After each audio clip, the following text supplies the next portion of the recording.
माननीय सदस्यहरू, अब उक्त विधेयकलाई प्रस्तुत गर्न अनुमति माग्ने प्रस्तावमाथि विरोधको सूचना दिनुहुने प्रस्तावक माननीय रणेन्द्र बरालीलाई उक्त विरोध गर्नुपर्नको कारणसहित संक्षिप्त वक्तव्य दिन अनुमति दिन्छु। समय 5 मिनट। त्यसपछि माननीय चित्रबहादुर केसी।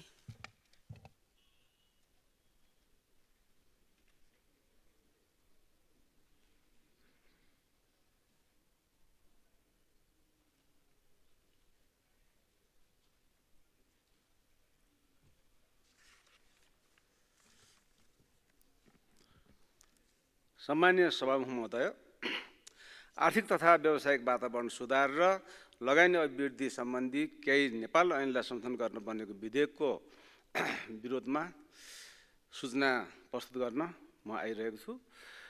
यो विरोधको सूचना प्रस्तुत गर्न उभिरहेको अवस्थामा अब यसलाई खोत्तलेरै कुरा गरेर विरोध राम्रैसँग गरौँ भने यो गणतन्त्र विरोधीहरूले खुच्चिङ भन्लान् भन्ने डर पनि भइसकेको छ।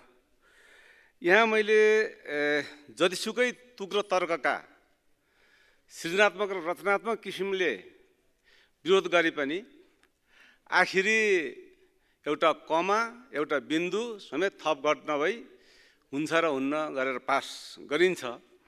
त फेरि पनि यो विधेयकले जनताको हित गर्छ कि राष्ट्रको हित गर्छ, कसको हित गर्छ भन्ने कुरो यहाँ देखा परेको छ। छनक मूलत अध्यादेशको बाटो भएर जति विधेयकहरू आएका छन् ती सबै बेमौसमको बाजा बजाएर आएका छन्।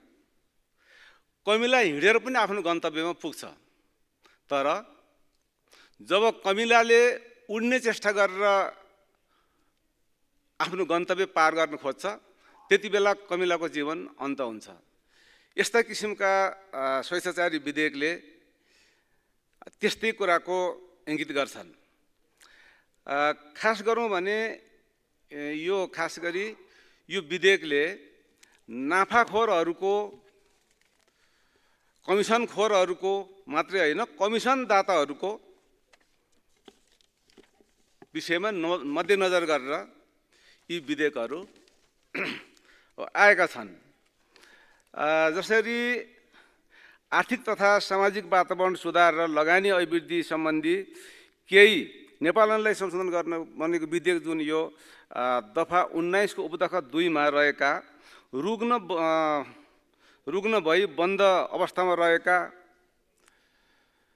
भन्ने जुन शब्द झिकिएको छ, जहाँसम्म रुग्न उद्योगहरूको त्यो विधेयक नै त्यसको उनी झिकियो, दफा नै झिकियो, त्यसको विषयमा के छलफल गर्ने, अब त्यसलाई कसरी लाने हो त्यो पनि हेर्न बाँकी नै छ। यहाँ यो विधेयकले नेपालमा लगानी होइन, नेपालीले नेपालमा लगानी होइन विदेशमा लगानी गर्न बाटो खोलेको छ। जसरी नेपाली उद्योगपति र नेपाली कच्चा पदार्थमा आधारित व्यापारिक प्रतिष्ठानहरू, उद्योगहरू त्यस्तालाई प्रश्रय दिनुभन्दा यहाँ विदेशीहरूलाई र नेपालको व्यापारमा र उद्योगमा आर्थिक वित्तीय संरचनाहरूमा हिजो पूर्व प्रधानमन्त्री पुष्पकमल दाहालले भने जस्तै दलालहरूलाई ड्राइभिङ सिटमा राखेर चलाउने उद्देश्यका साथ ल्याइएको हुँदाखेरि यो राष्ट्र जनताको हितमा नभएको हुनाले हामीले विरोधको सूचना प्रस्तुत गर्नु परेको हो। यसरी संसदलाई छलेर ल्याएको अध्यादेश र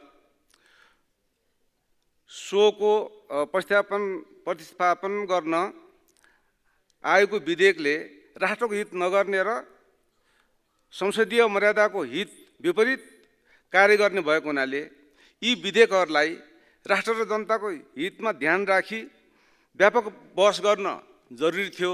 त्यो अवसर त हुने नै भएन। त्यसकारण यो विधेयकले जसरी एउटा विधेयकको रूपमा आएर जनताको हित र राष्ट्रको कल्याण गर्नुपर्ने थियो। त्यसरी नआएको हुँदाखेरि यो विधेयकलाई विरोधको रूपमा प्रस्ताव गर्नु परेको हो।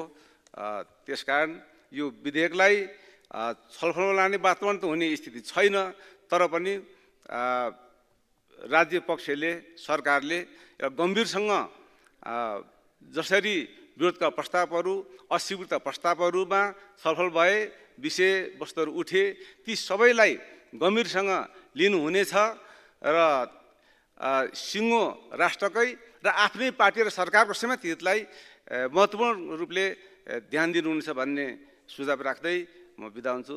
हस्, अभिवादन।